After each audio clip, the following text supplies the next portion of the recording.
Je vous souhaite la bienvenue sur la chaîne Le Plaisir de Penser les Choses. Je vous remercie pour votre visite. Je vous invite à partager une élaboration faite sur le concept de mobbing. Donc ce mot a pour origine mob, qui peut signifier tout autant foule, horde, pègre. Et il se définit en français comme un harcèlement moral collectif. Je vais vous décrire cette forme de harcèlement qui est probablement la plus toxique, la plus dangereuse et la plus difficile à traiter dans le monde du travail. Alors pourquoi ce choix? J'ai moi-même présidé une association non lucrative nord-américaine pendant plus de 10 ans qui proposait des formations à des médecins, psychiatres, psychologues, travailleurs sociaux. Et à l'époque, nous avions invité Madame Isabelle Nazaréaga, une Française. Elle avait déjà publié cet ouvrage sur les manipulateurs. Nous avons donc organisé une formation de 2 jours sur les manipulateurs pathologiques. Elle avait donc mentionné ce concept et j'avais eu l'occasion d'en discuter avec elle. Ce concept élaboré à la fin des années 60 par un psychologue du travail suédois, Heinz Lehmann, dont le livre avait été publié en français. Le voici. Il s'agit donc d'un harcèlement collectif. Alors quel est le contexte? Une institution ou une organisation de travail, publique, privée, qui propose des services commerciaux, financiers, éducatifs, sanitaires ou autres, organisation qui a de nombreux employés, le processus est collectif. À l'intérieur de l'institution, la direction de l'institution n'a rien à voir avec ceci. Il se peut que ce processus s'inscrive dans un contexte socio-économique réputé difficile, par exemple de récession, de crise économique qui implique austérité, réduction des coûts et en particulier réduction, comme on dit, de la masse salariale et restructuration de certaines institutions. Mais ceci est une coïncidence. Il n'y a pas de relation de cause-effet entre ce climat social et le processus collectif, qui ressemble à une espèce de croisade anonyme. Le profil de cet employé est donc réputé consciencieux, efficace, aimable, gentil, honnête, soumis à la hiérarchie, fiable et surtout il n'est pas conflictuel. Cet employé occupe un poste intermédiaire. Il ne fait pas, comme on dit, un bullshit job, par exemple cocheur de case. Il a une certaine expérience, il est dans cette institution depuis plusieurs années. La première étape qui va prendre plusieurs semaines est en fait destinée à priver l'employé de tout moyen de s'exprimer et à le condamner au silence. Et un employé constate, et ce de manière progressive, que ses collègues de travail se montrent avec lui moins confiants, moins bavards, moins amicaux. Puis les choses s'aggravent de manière progressive. Il se pose alors des questions, il se demande ce qui se passe, ça le laisse perplexe, ça fragilise son estime de soi professionnelle, d'autant qu'il n'y a pas de persécuteur désigné, puisqu'on n'a pas affaire au scénario d'un chef de bureau qui harcèle sexuellement ou moralement un employé. Action-réaction, l'employé réagit lui-même progressivement en se montrant moins aimable, moins bavard, plus réticent et moins communicatif avec ses collègues. Et ces choses vont s'aggraver de sorte qu'il va subir des phénomènes qui vont l'empêcher de s'exprimer.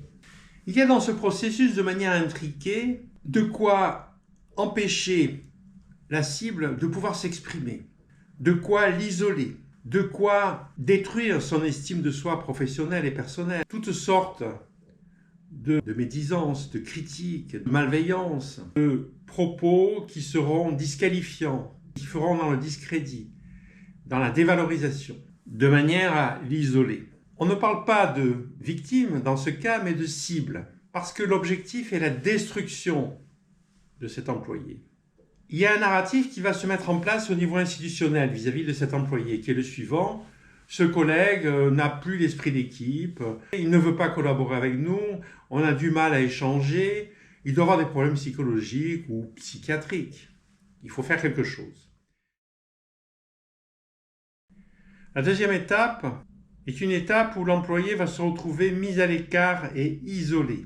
Alors effectivement, dans ce cas, la direction prend des mesures qui le plus souvent sont des mesures de mise à l'écart, d'isolement de l'employé. S'il avait un bureau, il va changer de bureau. Il peut se retrouver au sous-sol de l'institution. Vous savez comme moi que le sous-sol d'une institution, c'est une espèce d'espace mort, un lieu de rebut, d'archivage, ou bien carrément, va-t-il changer de bâtiment?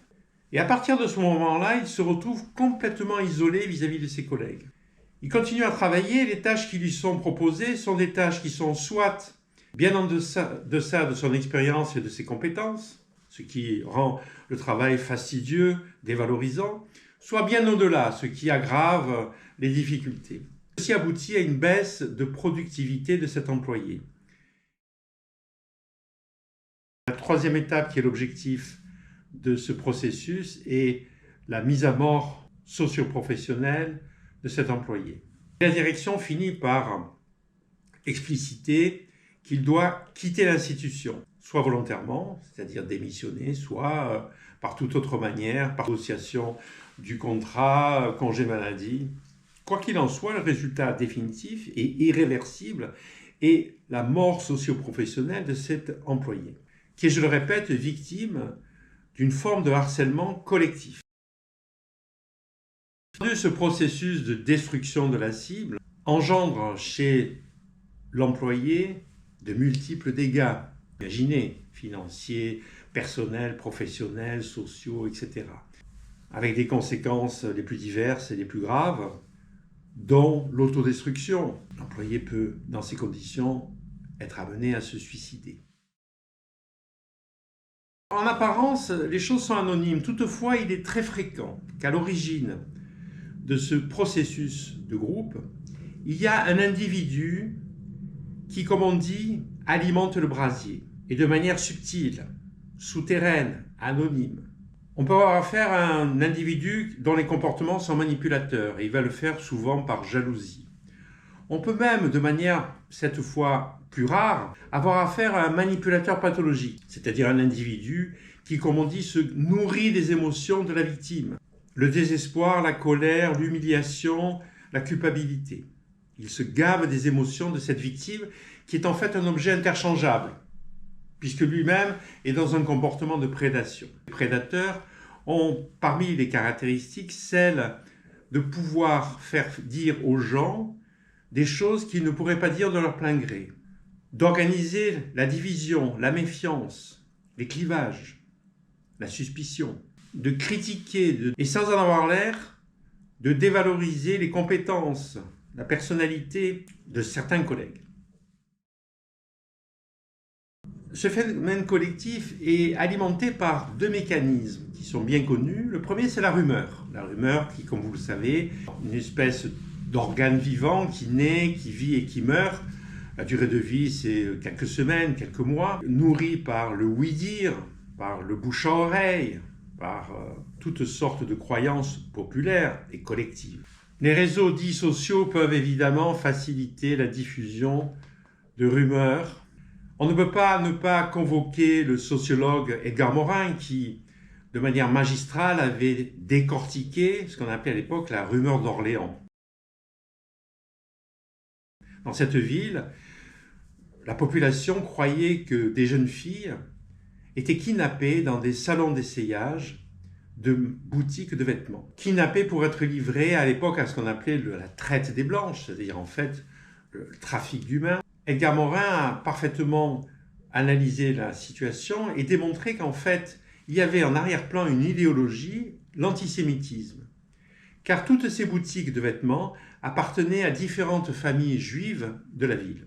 Le deuxième mécanisme, c'est celui bien connu du bouc émissaire. Le bouc émissaire qui est une espèce d'objet sur lequel le groupe va projeter toutes sortes de maléfices et de pouvoirs dangereux. Bien entendu, le diable. Et ce bouc émissaire, pour sauver le groupe, doit être soit détruit, soit expulsé. Ce phénomène de bouc émissaire apparaît en particulier lorsque le groupe se sent menacé dans son intégrité. Quoi qu'il en soit, il permet la régulation de la violence dans le groupe.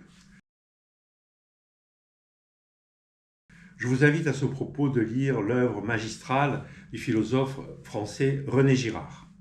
Y a-t-il un guide d'autodéfense dont pourrait se servir la cible pour se protéger. Il n'y en a pas. La cible en elle-même est complètement impuissante vis-à-vis de ce processus collectif. Elle ne dispose d'aucun moyen pour se défendre et pour le traiter. La seule perspective positive est qu'il puisse y avoir dans l'institution un professionnel qui soit formé, compétent, à l'écoute, qui puisse recevoir la cible, faire le point avec elle, et ce professionnel qui a l'autonomie et le pouvoir pourrait à ce moment-là prendre des mesures collectives qui, comme on dit vulgairement, pourraient désamorcer la situation.